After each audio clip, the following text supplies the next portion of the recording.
Alright, I did not anticipate making this video, honestly, nor the depth to which it descends, but after opening the portal, there is no other reasonable choice than to step through it, so here we are. Yesterday, I released a video titled The Deception of Regal Reserve, and the response was anything but expected. I anticipated a follow-up from Regal Reserve's leadership, perhaps a few messages, but what I got instead was an outpouring of testimonials, evidence, and requests to cover the story further because of the colossal and truly majestic levels of negligence, mistreatment, and deception. After the video went live, I exchanged some words with Regal Andrew, the founder of Regal Reserve, and he expressed a pressing desire to discuss the matter immediately. I was unable to do a Discord call until the next night after my visit with family, to which he responded, and I quote here, "Alright, I wish we could have spoken, but it seems you don't understand how attempting to ruin a reputation is something that shouldn't be pushed off." Andrew, the segment I released was not a character assassination. It was an analytical dive into the nebulous nature of Regal Reserve and the deception as well as false promise of a mansion streamer house, which in reality does not exist. I told you in our exchange that I went easy on you and pulled punches, but after the veritable tsunami of testimony I have received, the gloves are coming off. I'll frame this video around a hypothetical demonstration of how I would stage a character assassination of Regal Andrew, also known as Andrew Arbini, and his organization Regal Reserve, if I were to be motivated to such a goal. I'll break the video down into phases, outlining everything that I would do in such an event, but the main focus will be to highlight that the original video and process was merely an analysis of deceptive marketing and disingenuous brand propositions. Without further ado, let's get started. Phase 1. Eliminate all emotion. In the event of a targeted endeavor to expose or highlight flaws within a company or individual, emotion cannot be a motivational factor. Emotion clouds judgment, leads to impulsivity, and has no place in the framework of a well-constructed expose or character flaw assessment.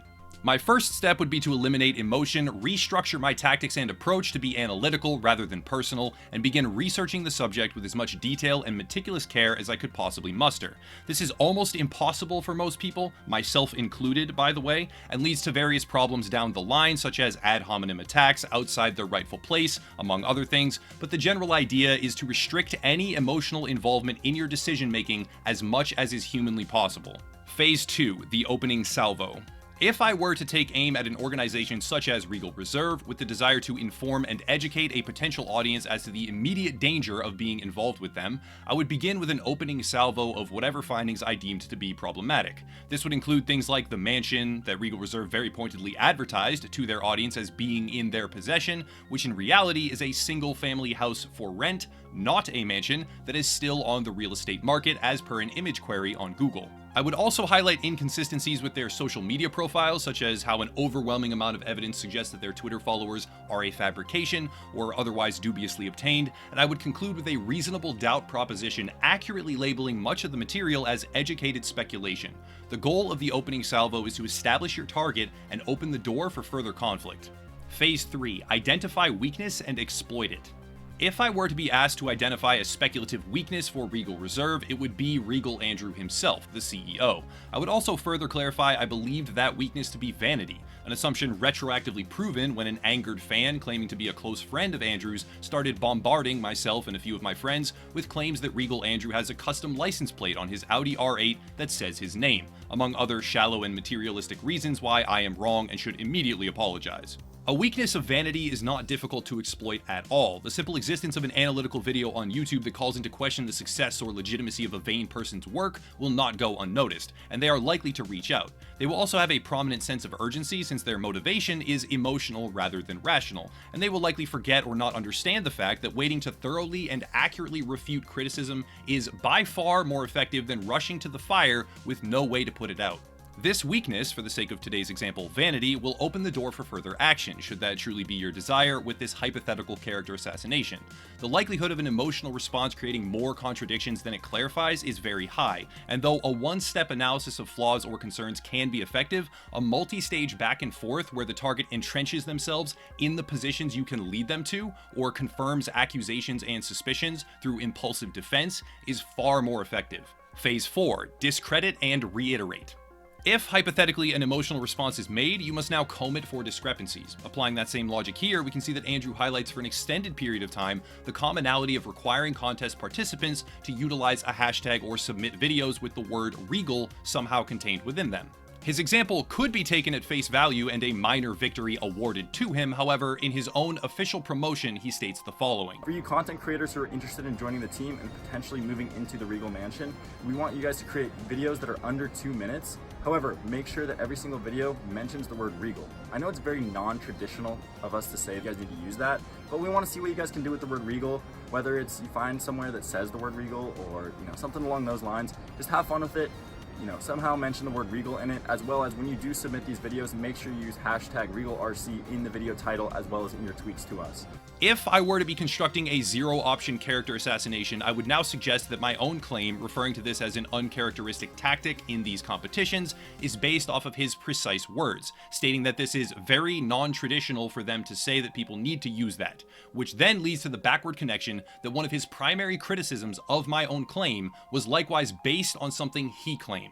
His logical pathways cannot even align when they are a product of his own words, which would be a particularly important point to underline if the goal was to call into question the credibility of the organization he created.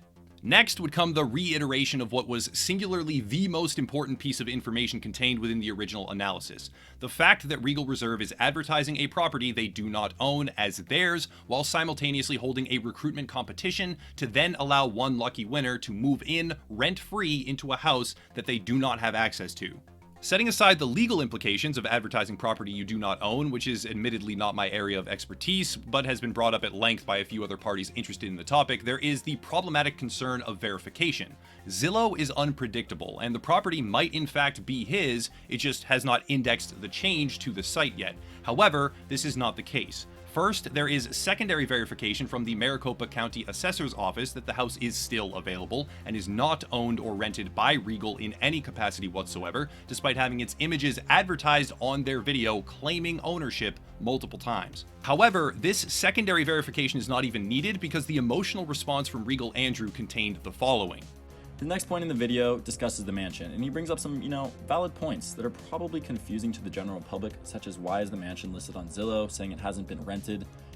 To properly address this, I need to explain what's going on behind the scenes. Currently, the house is listed at $8,500 to rent a month on Zillow, and while I myself would definitely be able to cover this rent as well as an additional person, aka one person who wins the recruitment challenge, the fellow content creator roommates we've chosen that I'd be sharing this with can't move in until December. Now this is kind of due to their leases not expiring until then, or for other financial reasons such as they're saving up so they can afford this for an entire year.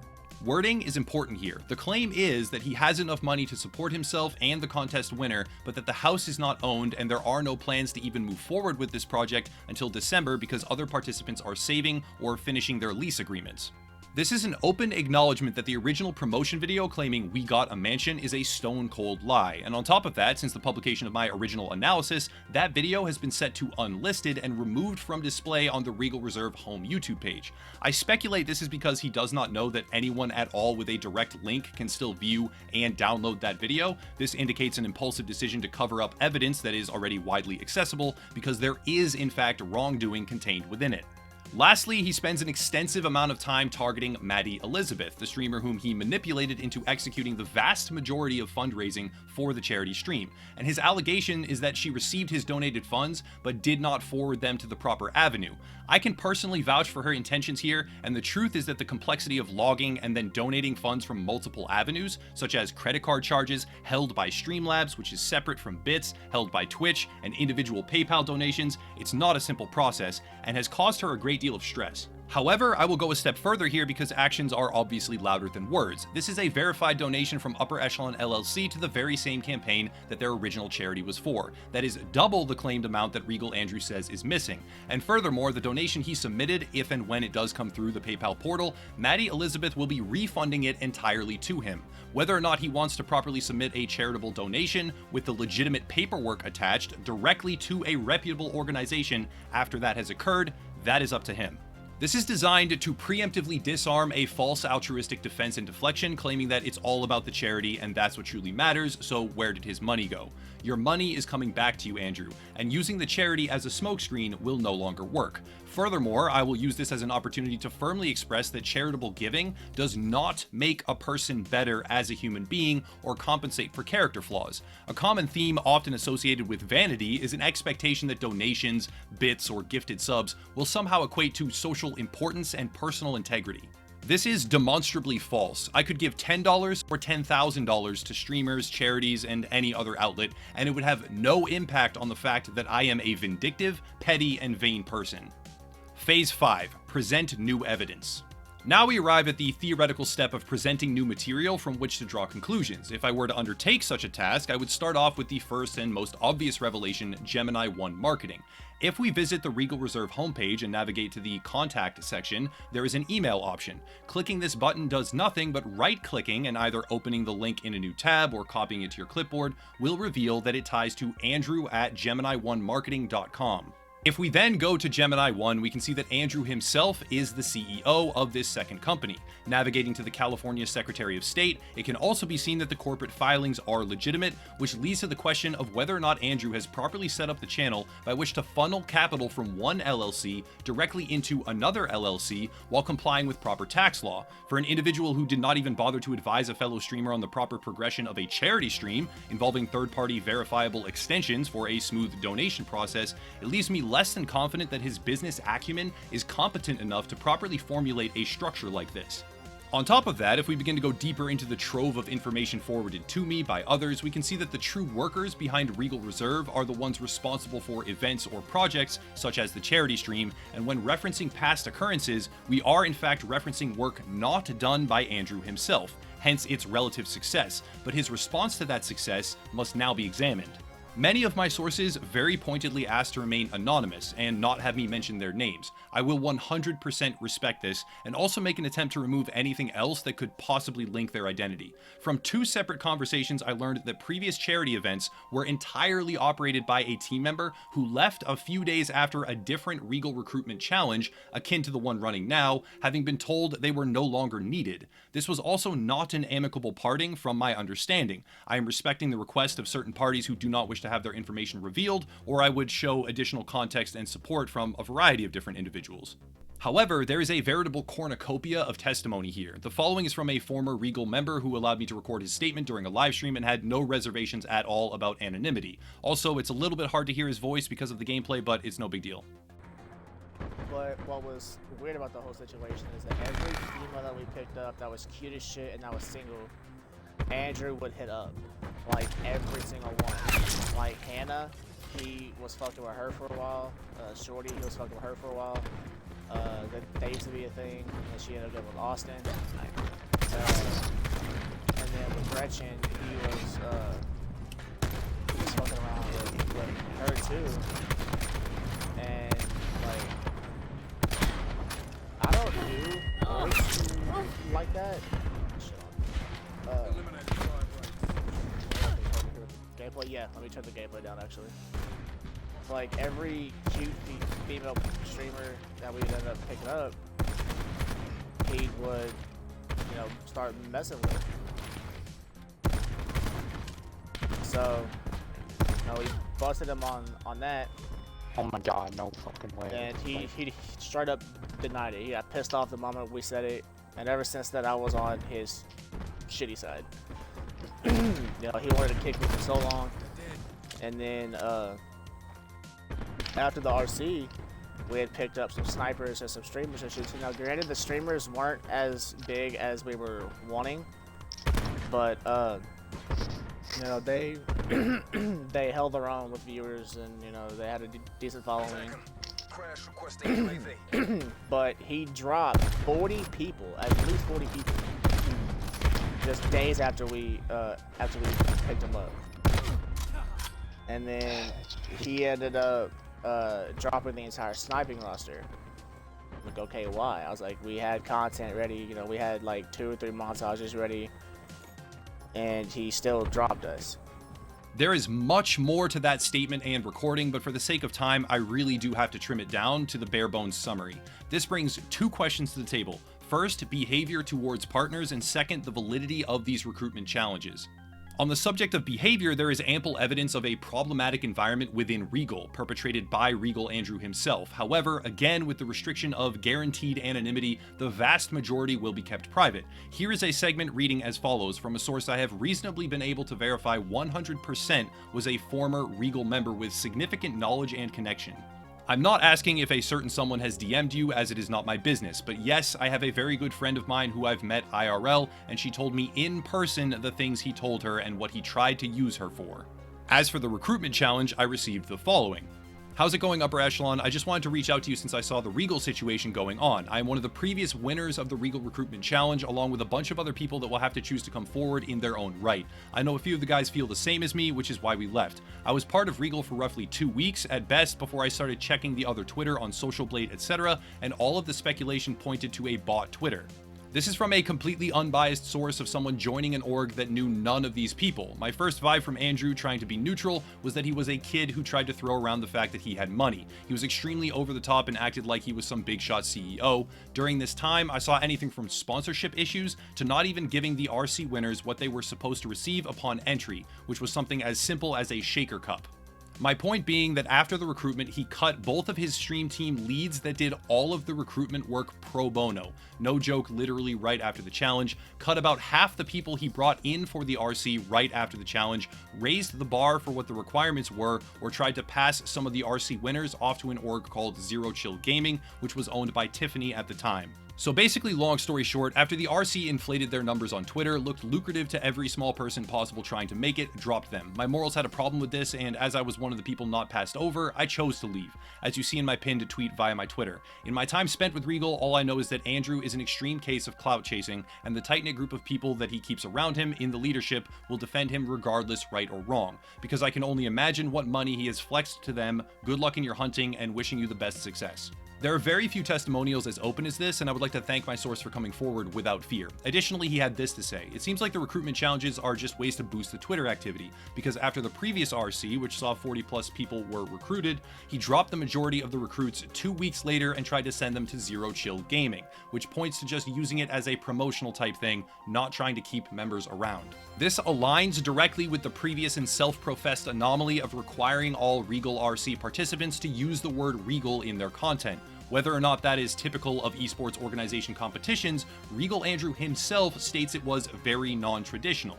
On top of that, it would perfectly mesh with the fact that a mansion was advertised, that it's actually a house they don't own, and even if any of it is real, there are no plans to make any sort of forward step until 4 months from now, despite the competition running as of this very moment and the property having been advertised as under their control. Another common thread is a situation regarding an editor for the team. This is an individual I have now confirmed from multiple separate sources has autism. Upon feeling a sense of being overworked, this individual left Regal Reserve, and when an atmosphere of regret began to set in, he re-approached Andrew to this response.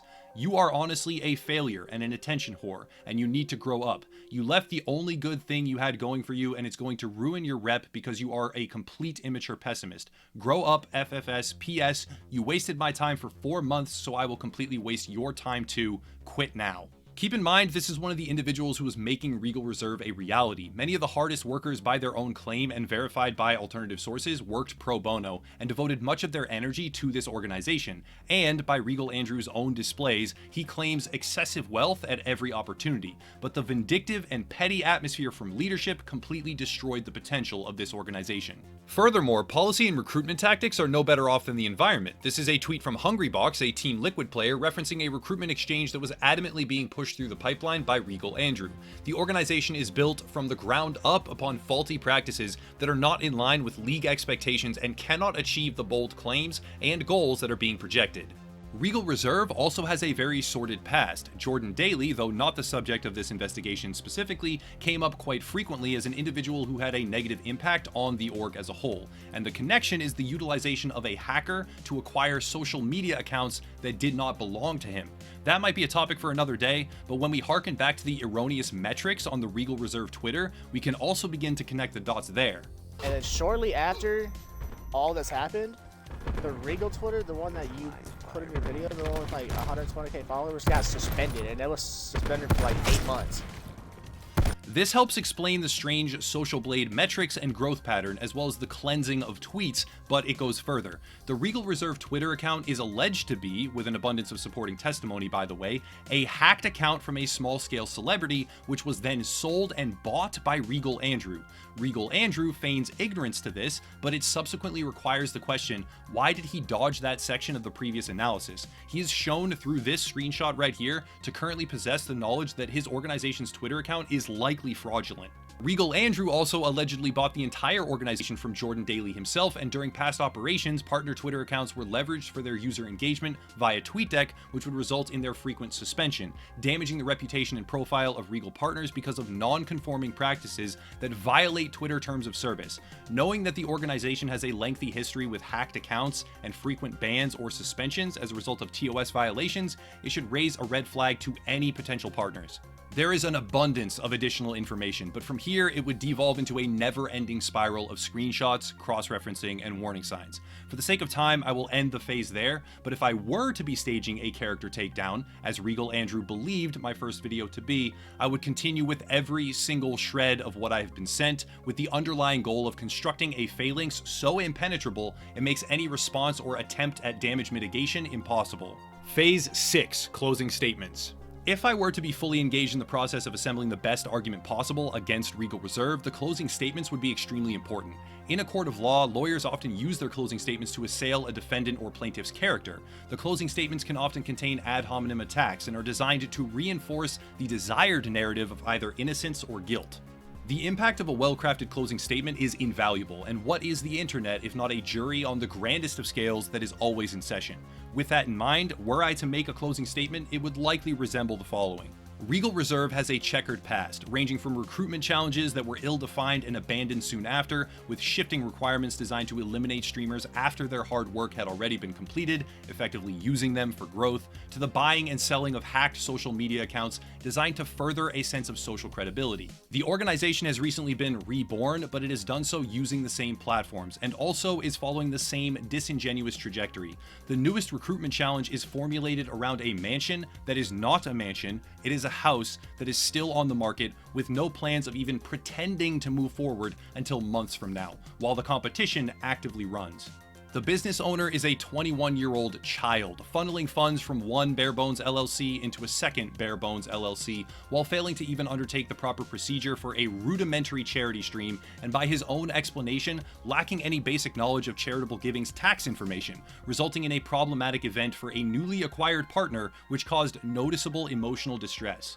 Any speculative participant in a Regal Recruitment Challenge must be fully aware that if the contest is even real, which at this point it definitively is not, should they be selected as a winner and it is proven to be legitimate months from now, they will be accepting an indefinite financial dependence on Regal Andrew personally, a now proven liar, with that dependence being a function of Gemini 1 marketing. During the process of research for this video, I was made aware that Regal Andrew was reaching out frantically to previous partners, unblocking them and asking to apologize. So I ask you this, is an organization founded on such principles worth your time? As a small broadcaster, because Regal Reserve, to my knowledge, has yet to be formally connected to anyone that has over 40,000 followers on any platform that is not a hacked account or disingenuous in some capacity, is it worth the risk and effort to compete in a challenge or be connected to a brand with this much risk? If the answer is yes, all power to you. If it is no, congratulations, you passed a very basic test of sanity, but that is already more than enough. To conclude, I'll be uploading this to BitChute because I fully expect a possible false copyright flag, and if that thought should cross anyone's mind, I would like to very pointedly highlight the Streisand effect. The things you want buried when suppressed often gain far more traction than they otherwise would have. Additionally, if there were to be some misguided and impulsive attempt at legal recourse or pursuit of litigation, my P.O. box is displayed on the Upper Echelon Twitter. I have already reached out to counsel as preparation for that. And there it is. That is what I would have said if I were to direct my full attention towards Regal Reserve, as Andrew assumed I was doing in my first video. This will be the conclusion of my coverage. There are still sources coming forward even now. I'll compile everything in a folder, but I do not intend to make any additional videos. It is time that the regular industry coverage resumes. It's been too long already, because there is a great deal to discuss as of late. As a final note, with a genuine attempt to refrain from being condescending here, I would advise any response to avoid focusing on one or two tiny issues that are either inaccurate or misspoken unspoken on my part, as an effort to obfuscate and avoid discussion of the main message. If a response is produced at all, I would hope and pray that it is less snarky than the first and is framed around the actual issues that matter. You said at the end of your response that with great power comes great responsibility, Andrew, and when weighing my responsibility between you and the small creators you take advantage of, you came up light. The music stopped, bro, and you're the one without a chair. If you want to support everyone, the links are down below. As always, have a nice night.